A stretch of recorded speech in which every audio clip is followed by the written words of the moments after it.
예, 요새도 그렇고 전에도 그렇고 이제 나라 안에서 속칭 좌파 우파 하는 사람들의 이제 대결이 그런 이제 말싸움들이 많죠. 그러면서 특히 이제 우파라는 사람들, 응? 그런 사람들은 그러니까 뭐 본질적으로 그 사상과는 별 상관도 없는데 이렇게 반중, 네, 반중 사상을 주로 많이 얘기를 합니다. 그러니까 6.25 때 그 중공군은 우리를 통일을 막은 자들이다. 그래가지고 거기는 우방이 아니고 민원수다. 뭐 그런 식으로. 그런데 뭐 그래 봤자 뭐 그러니까 제가 뭐 많이 얘기했던 것처럼 그러니까 그 양쪽 세력 이제 한국을 대륙에 붙이려느냐 혹은 해양에 붙이려느냐 그 양쪽의 세력의 각축에 불과하고 본질적인 이념과는 별 상관도 없는 거죠. 이제 그런 다툼은 그런 이제 한국을 어느 지역으로 갖다 붙이느냐에 따라서 극한 싸움을 벌이는 그거에 대해서는 달리 얘기를 하고 오늘은 그러니까 우리가 중국 그러니까 바로 옆에 세계에서 가장 큰 나라가 있음으로 해서 원래 우리가 그렇게 작은 나라도 아닌데도 우리가 마치 작은 나라인 것처럼 이렇게 느끼고 있죠, 우리는.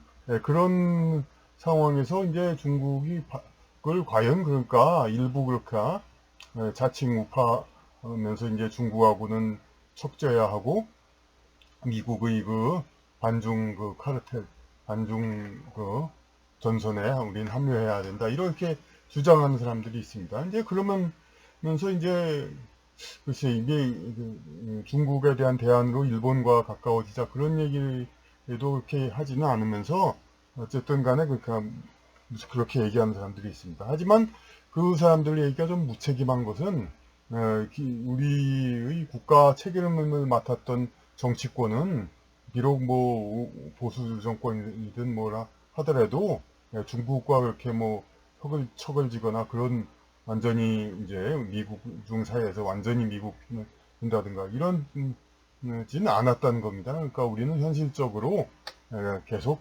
균형 외교를 할 수밖에 없습니다. 그래서 이제 그거는 그렇다고 치고 우리가 왜 그럼 여기 미국과 중국의 사이에서 그럼 이게 중국을 완전히 무시하고 미국 편에 들을 수 있는가? 어? 과연 그래도 될 정도로 우리가 괜찮은가? 그리고 중국은 그리고 그 나라를 유지하지 못해서 망하게 되면은 그러니까 중국 자체는 망하지 않는다 하더라도 중국 공산당이 망하면은 상황이 달라지지 않을까? 그런 건 이제 저 같은 사람도 생각해 본 바 있었고 사실 이제 공산당이 집권해서 여러 가지 우리 자유주의 사상을 가진 사람들로서는 상당히 아쉬운 문화적으로도 특히 많은 그런 것들이 있었고 하기 때문에 정말 진짜 중국이 언제 공산당이 망할 수는 없을까 그런 생각도 많이 하게 됩니다. 하지만 우리가 쉽사리 그렇게 생각할 수 없다는 현실을 우리가 여기서 한번 하나하나 생각을 해보겠습니다. 원래 이제 공산체제 그러면 어떻게 된 건가? 이제 원래 막스의 의도가 어떻게 더라도 이 공산체제는 어떻게 보면은 또 중국이란 데를 유지하기에 또 적합한 사상이 뭐 결과론일 수도 있지만 일 수도 있습니다. 그러니까 루소는 말하기를 사상가 루소 나라가 작을 때는 좀 자유스럽게 다스려도 되지만 나라가 크면은 자유를 좀 제한하고 그걸 권력을 크게 강화해야 된다 이렇게 얘기를 했습니다. 실제로 그러니까 가령 미국 같은 나라가 우리보다 무슨 뭐 자유 선진국이라고는 하지만은 이제 집회 시위라든지 여러 가지 그런 면에서의 통제 그런 거 경찰에 의한 통제라든지 그런 것은 우리보다 더 엄격합니다. 그러니까 알다시피 이제 집회에서 소란 피우면 총으로 그냥 쏴 죽일 수도 있는 거고 미국에서는 그러니까 큰 나라일수록 더 통제를 강화해야 됩니다. 이 통제를 강화 강한 체제는 뭐였습니까? 민주국가가 이루기 전에 전제정치, 봉건왕정이었었죠. 네? 황제라고도 부르지만 통칭 왕정. 봉건왕정이었을 때는 이제 자연스럽게 강한 통치가 가능했었습니다. 그러니까 유럽도 이제 과거에 로마 제국이 있었고, 그런데 오늘날은 이제 세습 정치는 다 정리가 됐죠. 이제 더 이상 일부 남아있긴 하지만은 세습 왕조가 있다 하더라도 대개는 이제 실권이 없는 국왕 경우가 많고, 어떤 통치권은 이제 그 세습이 아닌 이제 승계 방식으로 내려오죠. 이 세습이 아니면서 세습 승계가 아니면서 그러면서도 통제는 강한 통제를 주는 체제. 그게 다름 아닌 공산체제죠. 그러니까 세습이 아니면서 중국이라는 거대한 이제 범위를 아주 이제 흐트러지지 않게 통제할 수 있는, 그러기 위한 체제가 이 공산체제가 될 수가 있는 겁니다. 그러면 이것이 그럼 공산체제가 그런 위에서 억압하는 체제에 불과한 것인가? 이것은 다시 또 우리 중국 인민 일반 사람들의 생각을 또 생각해 볼 수 있습니다. 물론 이제 전부 낱낱이 다 조사한 것은 아니지만은 일반적으로, 그러니까 중국 인민은 이 천하국가 사상, 옛날 역사에서도 그랬듯이, 그러니까 원래 그러니까 그 남북조 시대 이럴 때는 이제 한족과 한족 중국인, 원래 중국인과 그 북방 야만족과 그 엄청난 싸움이 있었지만은 그때부터 싹튼 사상이 이걸 전체를 천하라고 생각했죠. 이 천하를 한꺼번에 같이 살게 될, 훗날은 같이 살게 될 것이다, 이렇게 생각을 했습니다. 그게 천하국가 사상이죠. 천하국가. 그러니까 천하가 하나가 되기 위해서는 그런 국가로 이제 앞으로는 살아야 한다, 이거. 천하가 하나로 같이 살아야 한다. 그런 사상이 상당히 있는 겁니다. 제가 한번 그런 얘기를 한 적이 있습니다. 지금은 별로 안 하지만 한 10여 사이에 이제 중국 네티즌과 채팅들을 하고 그랬었는데, 중국에 정말 진짜 북경 거기는 모택동한테 점령당, 북방에서 일어났으니까 모택동은 원래 남경, 이제 장개석은 남경이었었고, 그런데 그러니까 명나라에서도 그렇고 자꾸 남경에 잠깐 도읍을 하다가 자꾸 북경이 도읍을 하게 되고 통치를 하게 되는 그런 체제가 자꾸 중국은 이어지죠. 그러니까 결국 북에서 온 이제 공산당이 이제 다 차지를 했는데, 양자강을 이제 건너 북쪽까지는 이제 다음부 공산화가 됐습니다. 그리고 소련 스탈린도 이때 어떻게 생각을 했냐면, 중국 공산당 우리 형제국가지만 너무 크면 좀 곤란하다. 북중국 정도만, 한국도 이제 북쪽만 차지했으니까 북쪽만 하면 게 어떻겠냐, 이렇게 생각을 했다고 합니다. 근데 영화에서 나왔듯이 중국에서 중국은 부스조선, 조선이 아니다. 그리고 양자강은 38선이 아니다. 그런 소리를 하면서 양자강을 건너가지고 이렇게 아시다시피 중국, 심지어 광동성까지도 죄다 통일을 해버리죠. 대만은 어쩌다 남았지만은. 그래서 우리가 이제 공산체제에 대해서 이렇게 좀 아쉽게 안 좋게 생각하는 입장에서, 만약에 이제 지금은 대만도 뭐 나름 발전은 했지만 너무 진짜 나라가 작죠. 사실 우리나라보다 더 작은 2천만 인구밖에 안 되고, 그러니까 중국이 정말 뭐 양자강 북쪽만 해도 충분히 큰 나라인데 그쪽만 공산화하고 양자강 남쪽만 진짜 마냥 놔뒀다면은 그쪽 인구가 2억인지 뭐 8억인지 하여튼 몇 억은 되겠죠? 그것만으로 만약 나라를 이 장개석의 이제 자본주의 그런 통치를 남았다면 지금 굉장한 나라가 되었을 거다, 이런 얘기를 했습니다. 사실이 그렇죠. 일본보다도 더 큰 이제 자유민주 자본주의 국가가 양자강 남쪽에 있다면 이건 대단한 대박이죠. 대박. 중국 전체가 그럴 필요도 없이, 그리고 원래부터 참 중국의 남송 시대에도 그렇듯이 양자강 남쪽 민족만으로만 치면은 오히려 더 알짜배기로 더 잘 삽니다. 이제 중국에서 북방 민족을 다스리느라고 자꾸 이 북경 이쪽을 수도로 하고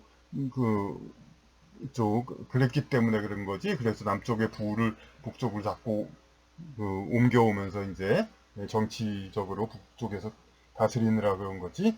사실 이제 경제적인 그것만 치면 남쪽만 끼리만 살면은 우리가 훨씬 부유합니다. 이제 그래서 이제 양자강 남쪽만 남았다면 굉장히 좋은 굉장한 나라가 됐을 거다 이렇게 얘기를 했더니 그랬으면 아주 좋겠다 그런 얘기.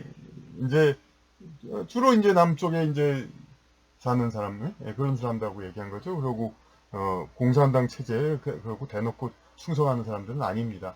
중국 강소성, 절강소 이런 쪽에서도 공산당 안 좋아하는 사람들 많습니다. 그냥 그러면서도 그냥 그럭저럭 지나갑니다. 이제 그런데 그 사람들이 하는 얘기 중에 요약하면은 그렇게 장강 남쪽만 남겨서 굉장한 나라를 만들 수도 있겠지만은 그것보다 더 중요한 가치는 모두가 함께 사는 것이다. 이렇게 함께 사는 것을 하여튼 중요시한다 이거죠. 이런 이 민중 전체에 그 함께 산다는 걸 중시하니까 쉽사리 우리가 뭐 분리해서 이렇게 사는 거 이런 거를 이렇게 중국이 착해졌으면 좋겠다 이런 거를 그건 바깥의 바람일 뿐이지 쉽사리 그렇게 되는 게 아닙니다. 여기에 대해서는 또 뭐 소수민족들 얘기들 있지 않느냐 그렇게 얘기하지만은 물론 말로는 또 소수민족 서구 이런 데선 뭐 미구르 티벳 같은데 독립운동 하지 않느냐 그렇게 얘기를 하죠. 하지만 다른 사람들은 또 그런 얘기하죠. 그 사람들 정치에 1도 관심 없다. 티벳 미구르 정치에 1도 관심 없다. 그러니까 자기들 어쨌든 간에 뭐 마치 이제 중국의 명나라 이후 청나라 외부 세력이 와서 점령했지만 국민들은 오히려 더 잘 살았죠. 세금이 줄었고 그러니까 다 예스하고 수긍했듯이 그때는 한족이 그랬지만 이제 티벳이나 위구르 같은 데도 아마도 이제 오히려 예전보단 더 평균 소득은 나았을 겁니다. 공산당 지금이야 뭐 물론 두말할 것도 없지만 공산당 집권 이후의 생활도 아마 그전 생활보단 거기 민족은 나았을 겁니다. 그리고 또 주목해야 될 게 가령 이제 외몽고, 내몽고가 있죠. 중국 북방엔 외몽고는 우리가 아는 이제 몽고 공화국이고 내몽고는 몽고보다 더 큰 이제 중국의 한 성인 내몽고 자치구입니다. 그런데 외몽고에는 그러니까 그럼 우리는 당연히 그렇게 생각하겠죠. 외몽고는 독립국가인데 내몽고는 중국 치하에서 그냥 억압받는 그냥 몽고 민족이겠구나. 그렇게 생각을 합니다. 그런데 실상을 따져 보면은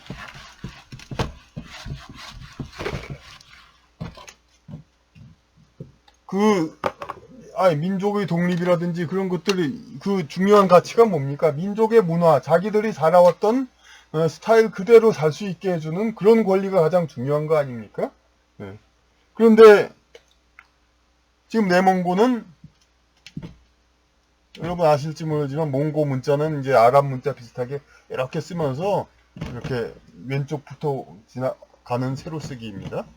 그런데 외몽고는 지금 어떻게 되어 있냐면은 몽고 공화국 출신 이제 그래서 한국에 귀화한 어느 사람한테 얘기 들으니까 자기가 이제 이걸 안다 몽고 전통 문자를. 근데 그걸 어떻게 배웠냐면 집에서 몰래 배웠답니다. 그러니까 소련 치하에 있을 때 소련이 있을 때 몽고가 그때 아마 형식적으로는 독립국이었지만 소련의 속국이었죠 완전히. 그래서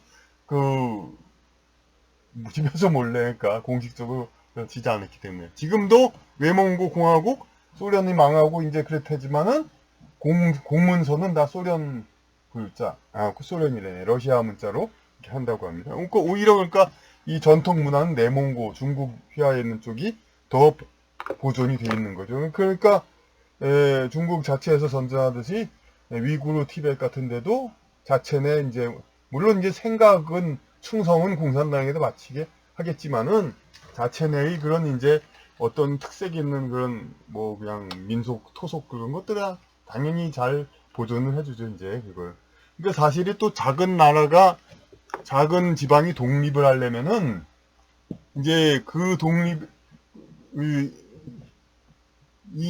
그만큼 뭐가 필요하냐면 글로벌한 기준에 맞춘 이제 군대와 여러 가지 여러 가지 국제 가치에 해당하는 부담을 지기 때문에 이 자기 토속적인 그런 거에 크게 신경 쓰지를 못하게 됩니다. 그러니까 오히려 이제 힘이 좀 약할 때 민족 전체가 그럴 때는 이런 큰 나라의 일부로 있을 때가 그런 자기 종속 어떤 정치적으로는 그렇게 종속되지만 문화적으로는 자기 문화를 계속 이렇게 순수하게 보존하기에는 오히려 나을 수가 있다 이겁니다. 이거는 물론 개인적으로 그걸 찬성한다는 게 아니라 이제 중국 공산당의 집권과 그것이 이제 거의 기정사실화 된다는 이런 상황 하에서 그런 이유를 보는 겁니다. 그리고 또 우리가 중국을 볼 때 이제 또 쉽게 가볍게 생각할 수 없는 게 이제 다 아시다시피 다 한자를 기본 언어로 다 쓰죠. 그리고 초등학교 때부터 다 배우는 거 발음기호를 먼저 배운다고는 하지만은 이미 금방 배웁니다. 우리가 그 고등학교 때 배우는 강설이라는 시가 있습니다. 그러니까 삿갓은 강에는 눈만 내리고 뭐 그런 게 고등학교 때 배우는데 중국에서는 초등학교 때 배웁니다.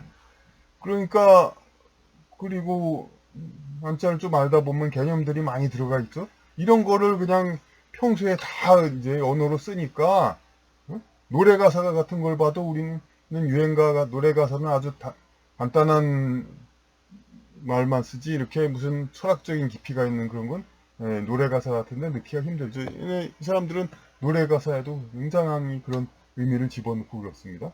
가능하죠. 이제 언어가 그렇게 이 함축 언어로 되어 있으니까.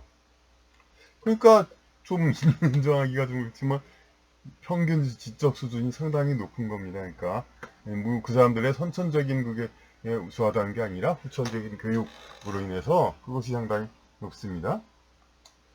그러면 우리는 또 그런 반박하죠. 정치 수준 높으면 평균 수준 높으면 왜 그런 독재 정치를 그냥 놔두냐? 아니 정치 수준이 높다는 게 뭐 그냥 우리나라 말하는 지식인 수준으로 이렇게 높다는 게 아니라 어느 나라건 다 인간들의 분포는 다 비슷하죠. 이런 이제 상하 분포는. 그런데 비록 중하위 분포에 있는 사람들도 지적 어휘를 맨날 쓰도록 이렇게 자꾸 훈련을 받으니까 소질 개발이 되는 겁니다. 그래가지고 나이를 먹으면 저절로 어느 정도 지적인 게 올라가죠. 그래서 제가 다른 유튜브에서도 방송에서도 얘기했듯이 중국의 노인들은 그러니까 공원에서 서예를 하거나 태극권을 하든가 자기 개발을 하는데 한국의 노인들은 낮술을 마시고 할 게 없어가지고 한데 방황하고 그런다고 얘기를 했었죠. 그러니까 일반 사람들의 수준이 높아진다는 겁니다. 이 사람들이 그러니까 어디까지나 일반인 수준인데 이 사람들이 정치에 참여하거나 그런 생각을 있는 건 아니죠. 그리고 또 오히려 이런 생활 철학이 있으니까 자기의 자기의 운명, 이 땅에 태어난 그런 거에 대한 철학이 있으니까 이 나라가 어떤 특정 세력이 계속 집권한다 하더라도 그 사이 안에서 먹고 살 수가 자기 먹고 살 길만 보장되면 그 안에서 자기 생각하고 혼자 생각하는 자유는 있으니까 그렇게 그냥 지냅니다. 그리고 자기 혼자서 바깥에서 이제 정치적으로 이렇게 막 이쪽 당 저쪽 당 막 운동하고 그런 재미 뭐 민주노총 시위라든지 그런 오늘도 어제도 했지만 그런 걸 하는 재미가 없다 하더라도 무슨 촛불 시위 뭐 국기 시위 그런 걸 하는 재미를 못 느낀다 하더라도 자기의 신의 지적인 그 풍요로운 그게 양식이 있다 보니까 그 정치에 관심 없이 자기의 인생 철학 내가 비록 이제 이 나라를 운영하는 그런 거에 관여할 권한은 별로 없지만은 그냥 나의 나름의 그 생활 그런 거에 만족하겠다. 그런 자기 철학을 개발할 수가 있는 겁니다. 얼마든지 그래가지고 그 어떤 자기의 그 세계 안에서 자기 사회의 어떤 다른 사람 문제에 큰 관심 두지 않고 자기만의 그 철학으로 생활할 수가 있죠. 그래서 그러니까 전반적인 수준이 있으니까 아까 그런 사람들이 이제 역사라든지 그런 거에서도 공부를 하고 전에도 얘기했듯이 중국은 이제 그 역사 그 드라마를 하더라도 그 저기 그 배우들까지도 다 역사서를 다 읽을 수 있을 정도죠. 그러니까 그러면서 이제 아까 아마 얘기했듯이 그런 이제 그 자기 그 천하국가 사상 함께 산다 이런 거를 중시하니까 그 체제의 결속하는 그 힘으로 그런 걸로 이제 공산 체제를 이제 용납한다 이렇게 설명할 수가 있는 겁니다. 그걸 제가 찬성한다는 게 아니라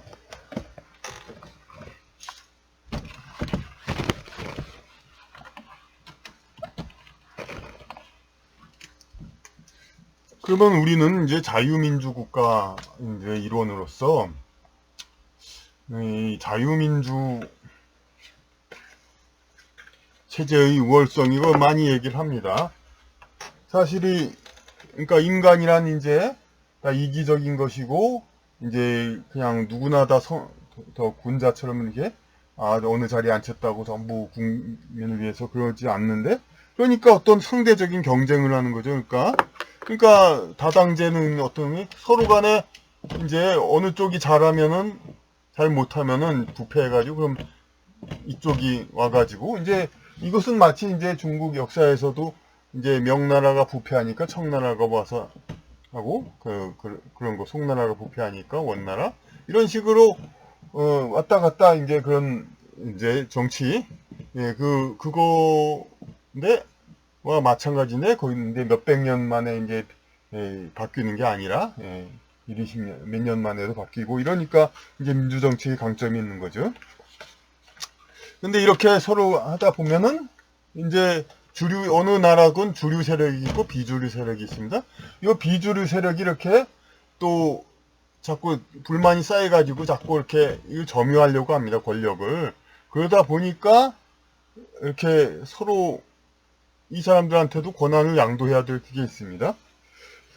그러니까 미국하고 그리고 미국을 본딴 한국 같은 경우 지금 어떻게 했냐면 지금 이제 미국의 할당제, 그러니까 어떤 순전히 개인적인 자질 능력 이것만으로 따지지 않고 반드시 여성 그리고 주류 백인 아닌 사람 이런 사람이 어느 정도 있어야만 구색이 맞춰지는 걸로 생각을 하고 그러는 게 있다 보니까 이게 그러니까 보기에는 뭐 어떤 선전하기엔 좋지만은 이게 과연 이제 국가를 운영하는 효율에는 좋을지 이것이 문제가 되는 겁니다.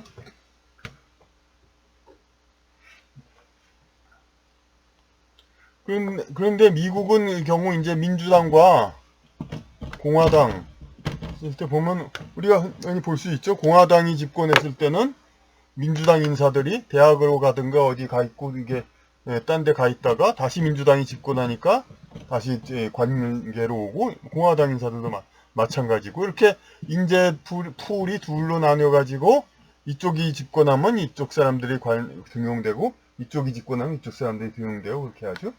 근데 우리 한국 같은 경우는 미국만큼 인재풀이 있지가 않습니다. 그렇다 보니까 참 진짜 인물 없다 그런 때가 많죠. 장관 특히 또 비주류 좌파 정권이 집권했을 때는 어떤 자기네 인물이 별로 없습니다. 이렇게 숙련된 관리를 하는 그러니까 오히려 이제 사상 검증을 안 하고 이렇게 등용에 쓰다 보니까 이제 먼저도 얘기했다시피 현재 정부에서 기껏 끌어올려다 써서 키워줬더니 나가가지고 상대방 대통령 출마를 하고 그렇게 상태가 있죠. 어쨌든 그 과정상에 상당한 비능률이 있다는 것은 우리가 명백히 볼 수가 있죠. 그러니까 중국의 경우 이제 처음 시작했을 때는 마찬가지로 원나라, 명나라, 청나라 이런 것처럼 이제 중국의 공산당 조직들은 뭡니까? 전통의 어떤 그런 계층은 아니죠, 아무래도. 그러니까 그런 생각을 가진 사람 주류들은 아니죠. 그러니까 중국의 공산당 집권도 처음에는 이게 소수 세력의 집권이라고 얘기할 수가 있습니다. 하지만 이 소수 세력이 모택동 하나하나 가면서 이제 세습을 할 수가 없죠. 그러니까 자꾸 엘리트를 등용하지 않을 수가 없게 됩니다. 그러면 이 원초적인 이런 부류들이 아닌 이제 사람들이 자꾸 원초적 이제 들어오게 됩니다. 물론 세대 걸러 습관형처럼 또 비슷하게 생각하는 사람이 있지만은 어쨌든 간에 이 최고 엘리트인 건 부인할 수가 없죠. 그러니까 이건 마치 그러니까 가령 원나라에서 몽고족이 황제에 있을 때 그러니까 자기들은 통치를 못하니까 한족 관리를 등용했는데 이 몽고족의 경우는 황제는 계속 자기네 족속을 세습을 시키니까 계속 자기네 정권이 이어지지만 이 공산 체제에서는 자기 그 혈족 승계를 하지 못하잖아요. 물론 북한처럼 그렇게 하게 되지만 그건 변형돼 있고 중국은 이제 그렇게 될 가능성은 없죠. 이제 어쨌든 그게 만약 모택동 아들을 한국이 죽여주지 않았다면은 이제 그랬을지도 모른다 그런 얘기도 많이 있는데 그래서 한국이 중국에 베푼 큰 은혜다 이게 이렇게도 얘기를 합니다. 근데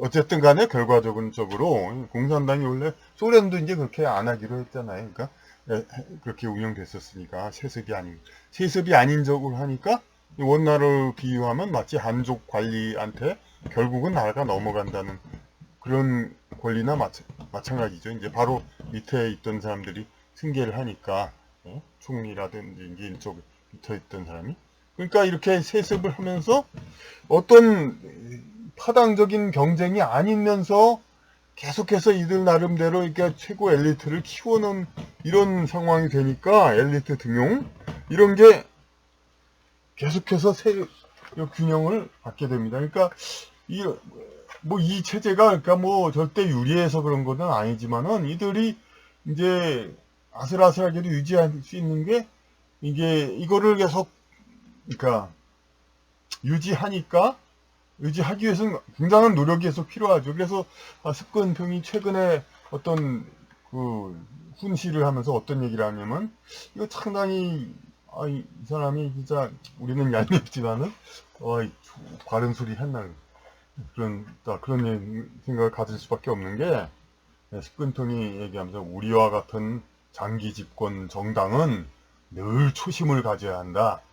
그러니까 이 당이 잡고 집권하고 한쪽에서 집권하다 보면 부패하자죠. 당연히 부패하죠. 자기들 권력을 승계하고 자기들끼리만 놀고 이렇게 하다 보니까 이런 것을 계속해서 리프레시하고 늘 초심을 유지하라는 이런 것을 강조하죠. 이제 유전에 무슨 정적을 처단하기 위해서 그랬다지만은 이제 어쨌든 부패인지 아닌지 이제 그런 것도 많이 척결을 하겠고 그래가지고 굉장히 그런 이제 일당 체제인 치고는 상당히 노력은 하는 것 같습니다. 이제 그러니까 이렇게 어떤 이제 이게 뭐냐면 이제 다당제에서는 이제 상대적인 우수성 이런 걸로 이쪽이 부패하면은 상대적인 우수성으로 이렇게 이쪽이 집권하죠. 하도 우리나라 경우는 하도 싸우다 보니까 그렇게 뭐 크게 부패하지 않아도 상대방을 비난하고 비방하고 헐뜯기 위한데 또 국력 소모를 많이 하죠. 그러니까 이제 이런 게 아니라 그냥 엘리트들을 그냥 이렇게 계속 올려 보내고 그러니까 초심 유지를 위한 계속적인 긴장 제도 이걸 계속 하다 보면은 오히려 이런 일당제가 이런 다당제가 인력 풀을 좀 낭비하는 거에 비해서 이렇게 계속해서 유지하고 이런데 오히려 더 유리하게 될 수가 있는 겁니다.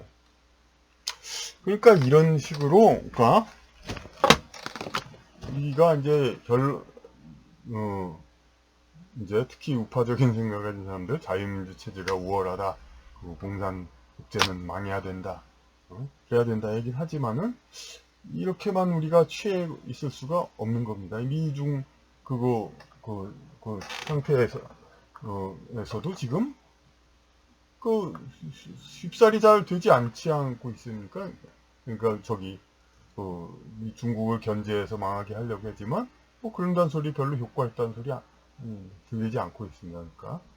그러니까 거기는 거기대로 되고 있고 그런 거니까 오히려 그렇다고 우리가 그런 체제를 본받자는 게 아니라 우리도 이런 다당제와 이런 민주제도에서 이제 항상 유리한 건 아니다. 이런 상대적인 이런 이제 청렴성 이런 걸 가지고 한 게 아니라 이런 절대적인 청렴성을 유지하기 위한 여러 가지 노력 이런 것도 계속 해야 되고 전체적인 지적 수준 이제 이런 거는 이제 국민 수준이 높아져야 그걸 그 위에 떠받쳐서 이제 관료들의 수준도 높아지니까 우리는 지금 이제 국민들 이제 지적 능력이 안 되다 보니까 이 관료들이 자기들만 아는 언어로 자기들끼리 그런 세계를 만들고 있죠, 지금은.